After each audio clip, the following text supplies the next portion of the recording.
Maybe an easing of lockdown restrictions soon. Health Minister Joe Phaahla hinted at this as he was giving an update on the fight against COVID-19. Our reporter Heidi Giokos has been following developments around vaccines and was attending that briefing with the Health Minister. Heidi, thank you for making time. There was a point a couple of months ago where the supply of vaccines was the problem, but that's no longer the issue. Certainly no longer the issue, Clement. We're actually in a position where whoever wants a vaccine in the country will be able to get vaccinated. This is how much work has been done to secure as many vaccines as possible. There have been setbacks after setbacks. And according to the Health Minister, Dr. Joe Phaahla, he's indicated today at the Chris Hani Baragwanath vaccination site that even if the whole of Soweto had to rock up to the vaccination site, there would be capacity to vaccinate. The big issue, however, is of course hesitancy, reluctance and what many call the anti-vaxxers. So as much as there is capacity and there is vaccines available, it's about getting those arms to the vaccination sites. Of course, government saying it's trying by all means to increase its communication strategy and go out to various vaccination sites and communities and explain why the vaccine is life-saving and why one should consider taking it. We also understand that they're trying to get the vaccine to the people instead of getting people to the vaccination sites, which will, of course, make things a whole lot easier, especially for the vulnerable and those at high risk. But let's perhaps listen to the Health Minister with regards to the capacity that's available in South Africa at the moment. In terms of supplies, where we are now, we can actually, even if the whole of Soweto was to turn up, we can vaccinate them.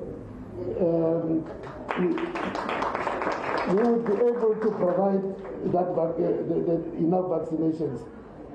The province has got enough capacity, but we are happy also that as much as we would wish more people to come forward, we have the capacity currently with all the sites, with all the mobile sites, to can actually do what the President has said, between 300 and 400,000 vaccinations a day throughout the country. It can be done. We do have that capacity after building it over the many months since January this year. But we are pleased that people are still coming in numbers. We are able to do currently we can handle over 300,000. So far, the highest we have reached, I think some days ago, up to 270,000, 280, I think on one day even 290,000. Heidi, is government thinking creatively about how they can get more people to be vaccinated? Any interesting ideas? Are they looking at incentivizing those that have been jabbed? Yes, so we understand that government is not in a position to incentivize those who have been vaccinated in terms of monetary, in terms of money, but we do understand that government is considering giving incentives, for example, social incentives. So those who want to go to a sporting event or an entertainment event, more of the social incentives government is looking at. And this perhaps will prompt and encourage those who want to get to go to these events to get vaccinated. It's going to provide an opportunity for somebody to go to a stadium and watch a soccer match, a cricket match, a rugby match, where now we know that that is not allowed.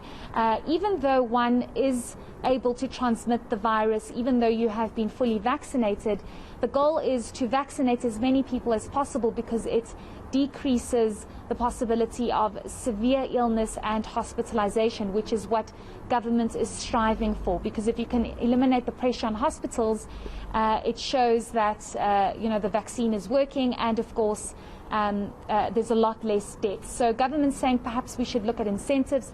They're saying that they are drawing up some guidelines to look at this. And if you look at what's happening globally, Clement, we are seeing this where healthcare workers in certain countries are being forced. It's mandatory mandatory to take the COVID-19 jab. Others are saying if you haven't been vaccinated, you can't go watch a sporting match.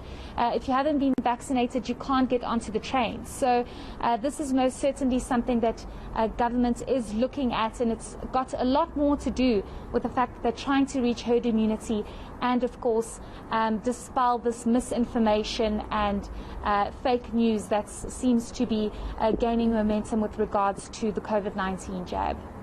Let's also talk about the DG of Health, of the Health Department, Heidi. He has taken leave. What did the minister say about that? Yes, so the minister has confirmed to eNCA that the DG, the Director General in the Department of Health, Sandile Buthelezi, is currently on leave. Apparently he requested to go on leave. When we asked the Health Minister, he indicated to us that it's got to do with the fact that he has asked to go on leave to prepare his answers for certain questions that have been brought up due to the Digital Vibes contract.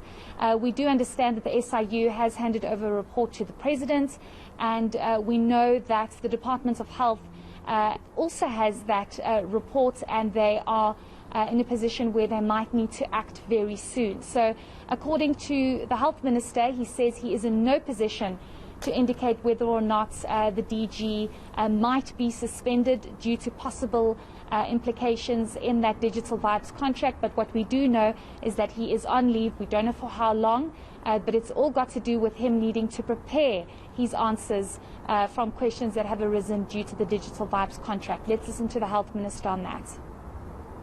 Well, the DG has taken his leave days. He asked to take some leave days. There were issues which arose in terms of this investigation, where he is required to make some comments, to answer some questions. So with that regard, he requested that he be allowed to take his leave days so that he can be able to have time to deal with those and provide whatever responses he need to provide. So when he's done, he will be back. And as it's normal, when the DG goes on leave, we appoint an acting DG. So that's what Dr. Crisp is doing. So once the DG has fulfilled what he wants to do, respond to some questions, he will be back and hopefully will be able to continue.